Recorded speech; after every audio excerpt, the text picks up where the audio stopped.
यह वीडियो को अच्छी तरह से समझने के लिए कृपया ईयरफोन का उपयोग करें। एक बार की बात है, एक राजा एक राज्य में राज करता था।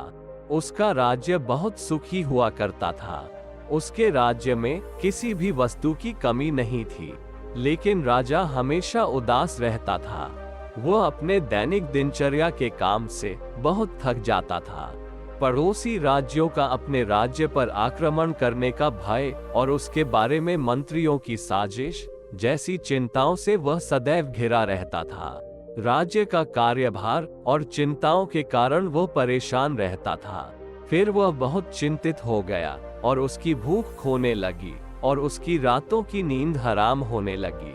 वह अपनी हालत से परेशान हो गया, लेकिन जब भी वह महल के माली को देखता तो हैरान रह जाता।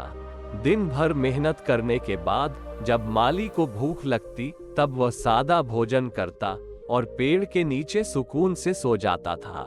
कभी कभी राजा को उससे जलन होने लगती थी। एक दिन राजा जब अपने दरबार में बैठे हुए थे, तभी एक साधु उनके दरबार में आया।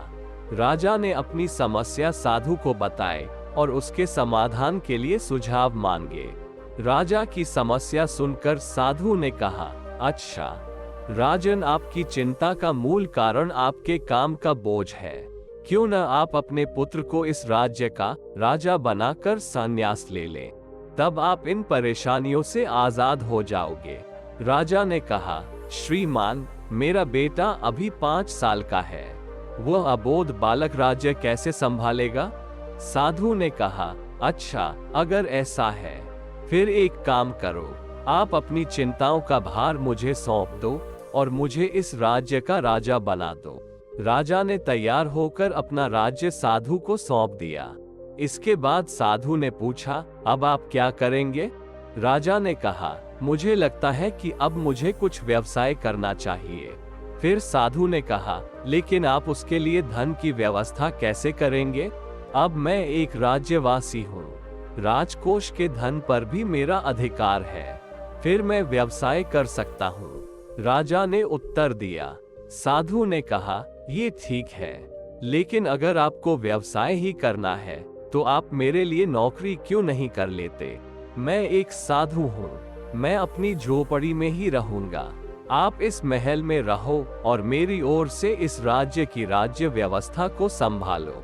राजा ने साधु का प्रस्ताव स्वीकार कर लिया और उनके लिए काम करने लगा।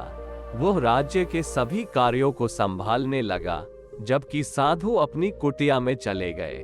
कुछ दिनों के बाद साधु फिर महल में आए और राजा से मिले और पूछे, तो राजा, अब आपको कैसा महसूस हो रहा है?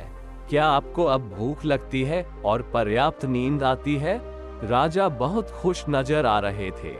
उन्होंने कहा, श्रीमान, मेरी भूख वापस आ गई है और अब मुझे अच्छी नींद आती है, लेकिन एक बात जो मेरी समझ में नहीं आ रही है वह ये है, मैं अब भी वही कर रहा हूँ जो पहले करता था, फिर इतना बदलाव कैसे आया?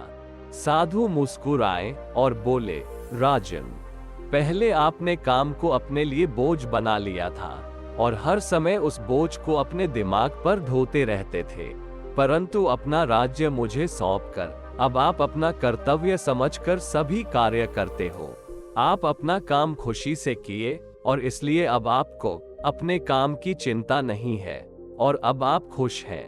अब मैं ये राज्य फिर से आपको सौंपता हूँ। अपने राज्य की देखभाल करो, काम को अपना कर्तव्य समझकर खुशी खुशी करो।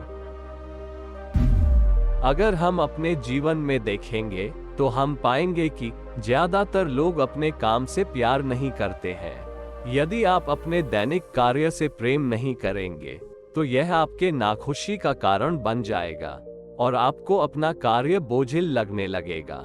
लेकिन जब आप अपनी नौकरी से प्यार करेंगे तो आप इसे एक विकल्प के रूप में देखेंगे और कुछ ऐसा जो आप खुद पर बोझ के बजाय काम करना पसंद करेंगे। अपने जीवन में हम अपना अधिकांश समय काम करने में व्यतीत करते हैं। इसलिए चाहे आप व्यवसाय कर रहे हो या नौकरी पर जा रहे हो, अपने काम का आनंद लेना आपके जीवन में अधिक खुशियां लाने में एक बड़ी भूमिका निभाता है।